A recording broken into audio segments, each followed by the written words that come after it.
Je m'appelle John Fitzgerald Kennedy, mais tout le monde m'appelle Jack et je vous livre mon histoire dans Les Récits du Doc. Je souhaite que, par ce récit, vous puissiez comprendre non seulement les événements de ma vie, mais aussi la passion et la bienveillance qui ont conduit chacune de mes décisions. Mon histoire est celle d'un homme qui a voulu servir son pays avec intégrité, qui a cru en la jeunesse, en la paix et en un monde où chacun a une chance de s'élever. Je vous invite à me suivre dans ce voyage, pour découvrir ensemble ce qui a façonné l'homme que je suis devenu. Je veux maintenant vous parler de mon enfance et de mon éducation, ces années qui ont posé les fondations de ce que j'étais appelé à devenir. Je suis le fils aîné de Joseph Kennedy, un homme d'affaires ambitieux et patriote, et de Rose Fitzgerald, dont la sagesse et la bonté ont profondément marqué ma vie. Mes parents ont toujours encouragé mes frères et moi à viser haut, à nous surpasser, mais surtout à rester humbles et compatissants. Je suis né le 29 mai 1917 à Brookline, dans le Massachusetts, dans une famille qui croyait profondément en l'engagement public et en la responsabilité envers les autres. J'ai eu la chance de recevoir une éducation privilégiée. Mes parents voulaient que je sois préparé à servir la nation, alors ils m'ont inscrit dans des écoles renommées. J'ai étudié d'abord à la Dexter School à Boston, puis à la Riverdale Country School à New York. Plus tard, j'ai fréquenté la prestigieuse Phillips Academy à Andover, où j'ai appris non seulement les sciences et les lettres, mais aussi l'importance de l'esprit d'équipe et du leadership. Ma jeunesse a aussi été rythmée par les voyages qui ont ouvert mon regard sur le monde. En famille, nous avons souvent voyagé en Europe, où j'ai découvert différentes cultures, différentes façons de vivre. Ces expériences ont éveillé en moi une profonde curiosité et un sens aigu de la diplomatie que j'ai toujours considéré essentiel pour un futur homme politique. Bien sûr, ces années n'ont pas été sans épreuves. J'ai souffert toute ma vie de problèmes de santé, notamment une maladie de la colonne vertébrale qui m'a causé bien des douleurs et des hospitalisations. Mais j'ai toujours refusé que cela me définisse ou me retienne.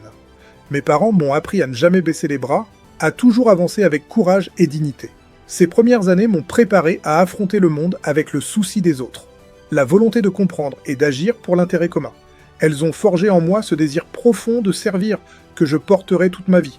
Quand la guerre a éclaté, j'étais jeune, plein d'énergie et animé par un profond désir de servir mon pays.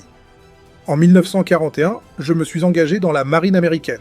Ce fut un engagement naturel pour moi, une manière de participer concrètement à la défense de la liberté et de la démocratie face à la menace grandissante. Mon rôle m'a conduit dans les eaux du Pacifique, où j'ai commandé un petit patrouilleur rapide, le PT-109.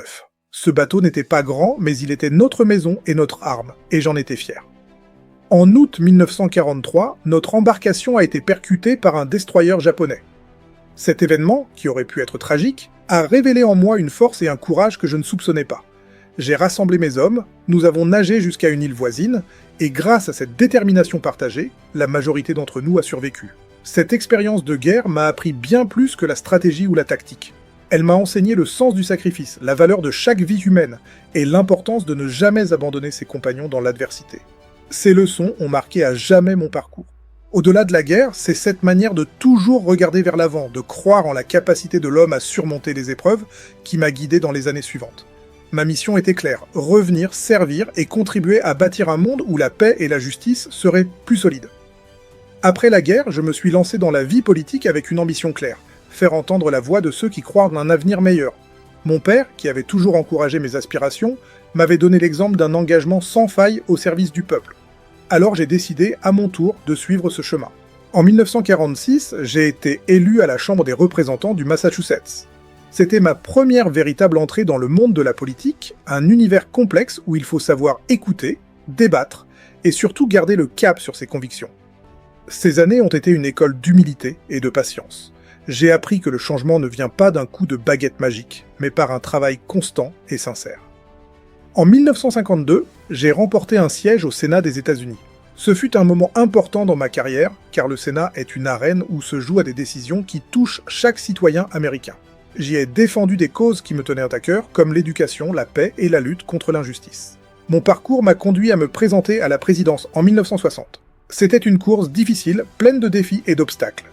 Mais ce que je voulais le plus, c'était apporter un vent nouveau à mon pays, encourager les jeunes générations à s'engager et montrer que l'Amérique pouvait être un exemple de progrès et de solidarité. Lorsque les résultats sont tombés et que j'ai appris que j'avais été élu président des États-Unis, une immense émotion m'a envahi. Ce n'était pas seulement une victoire personnelle, mais la promesse tenue à tous ceux qui croient en un avenir de justice et de paix. Ce mandat, j'allais le porter avec tout mon cœur, conscient de la responsabilité immense qui m'attendait. Mon mandat de président a été une aventure exigeante et pleine de grands moments, mais aussi de lourdes responsabilités. Dès avril 1961, peu après mon investiture, le monde a été confronté à l'échec de la baie des cochons, une tentative mal préparée de renverser le régime communiste à Cuba. Ce revers m'a appris une leçon essentielle.